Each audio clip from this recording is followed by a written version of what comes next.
भारत और अफगानिस्तान का रिश्ता इतिहास की गहराइयों में उतरता है, काबुल की गलियों से लेकर कांधार की सड़कों तक। भारत ने दशकों से वहां सिर्फ दोस्ती नहीं बल्कि विकास की नींव रखी है। सड़कें, स्कूल, अस्पताल, बांध।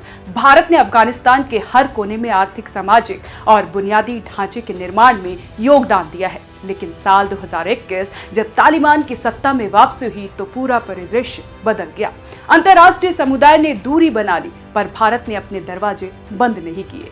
औपचारिक मान्यता भले नहीं दी, पर अफगान जनता से रिश्ते बनाए रखे। संदेश साफ था, भारत सरकार नहीं, इंसानों से जुड़ा है। और अब तालिबान के विदेश मंत्री आमिर खान मुत्की का भारत दौरा एक नया संदेश लेकर आया है। एक संकेत कि भारत और तालिबान के बीच रिश्ते अब केवल संभावना नहीं बल्कि एक नए युग की शुरुआत बन सकते हैं।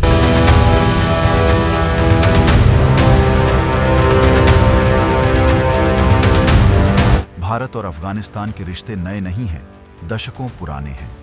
सड़कें हों, स्कूल हों या संसद भवन, भारत ने अफगानिस्तान के विकास में हमेशा हाथ बढ़ाया है।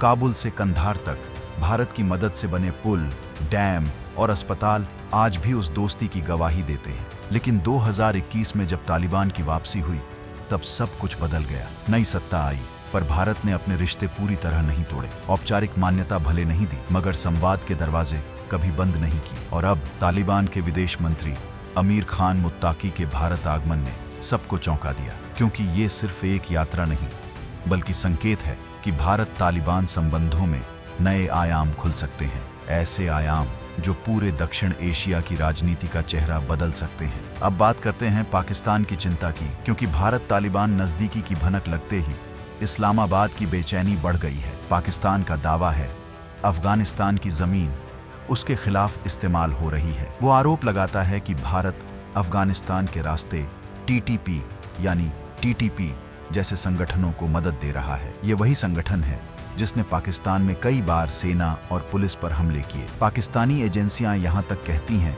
कि भारत ख्वारिज जैसे नामों से काम करने वाले कट्टरपंथी समूहों को फंडिंग देता है। हालांकि भारत ने इन दावों को सिरे से खारिज किया है, लेकिन डर यही है कि अफगान सीमा के उस पार अब तालिबान की सरकार भारत से नजदीकी बढ़ा रही है। और यही बात पाकिस्तान को खल रही है, क्योंकि तालिबान, जिसे उसने कभी अपने रणनीतिक गहराई स्ट्रेटेजिक डेप्थ के रूप में देखा था, अब वही तालिबान भारत से बातचीत करने लगा है।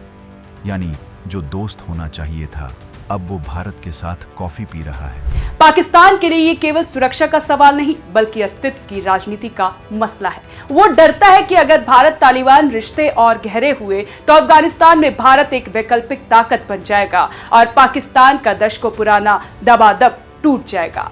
इसीलिए अब पाकिस्तान इस रिश्ते को धमकी की तरह पेश कर रहा है।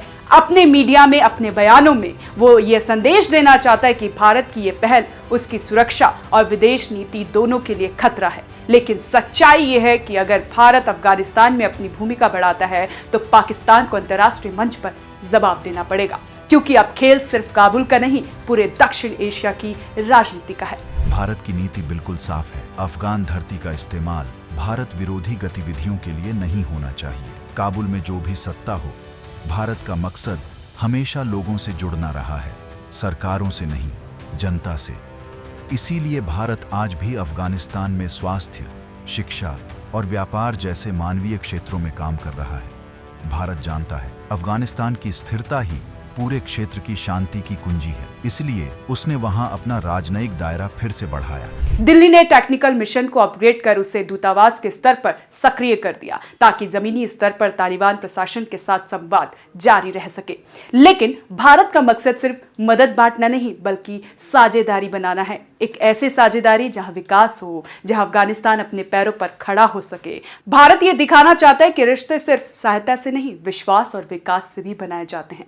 यानी संदेश साफ है, भारत अफगानिस्तान के साथ है, मगर अपनी शर्तों पर, अपने सिद्धांतों पर। अब सवाल है, इस बदलते समीकरण के क्या नतीजे निकल सकते हैं? कौन जीतेगा इस कूटनीतिक शतरंज का खेल और कौन फंसेगा इसमें?